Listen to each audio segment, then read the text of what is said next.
right, for the nightcap, Texans at Seahawks. I'm going to surprise you all. This is my upset special. I'm going Texans tonight. I don't have a great reason. Listen, I still trust D'Amico Ryans and C.J. Stroud. I get it. This team hasn't won anything in the postseason, but at least I've seen them get there. I've seen these two have success together. There's a little bit of a regression here with C.J. Stroud, but this is a good spot for the Texans, who recently look like maybe they figured it out after coming out to a slow start, if you even want to call it that.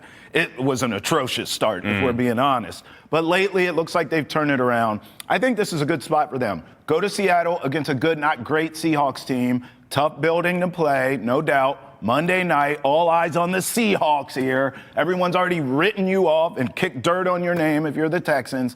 This is a good spot to get an upset win. I'll go Texans 24-20, only because I believe in the head coach and the quarterback combo. I know Houston knocked the Chargers out of the playoffs last year, and that was a very impressive, unforeseen win on my part. But should have beat the Chiefs in the playoffs, but the referees and all, you know. But generally speaking, I have not been impressed on a week-to-week basis by the Texans in about a year and a half. Yeah. I mean, we had regression season, sophomore year, obviously last year for C.J. Stroud, and this year it hasn't looked much better. No. You know, they like, I don't buy into that tandem the way that you're talking about. Obviously, they went out and did really well against, again, a pitiful Ravens defense last week. But this offense, you consider, all right, I mean, it's top 10 Seahawks defense that it's going to be facing. Tremendous pass rush. Should be able to pressure C.J. Stroud into mistakes. I fully see that coming. A top 5 run defense on the other side. And your running backs are Nick Chubb and Woody Marks. I mean, this isn't Jonathan Taylor out there, obviously. Right. And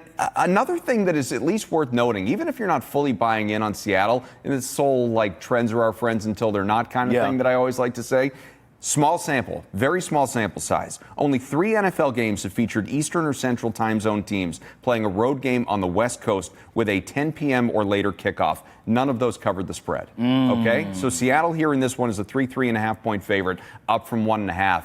I just think if we're talking about, I'm not a doctor, but if we're talking about like circadian rhythms and that kind of thing, like this is a very late game for Houston in terms of body clocks. Kicking off after 10 o'clock Eastern time.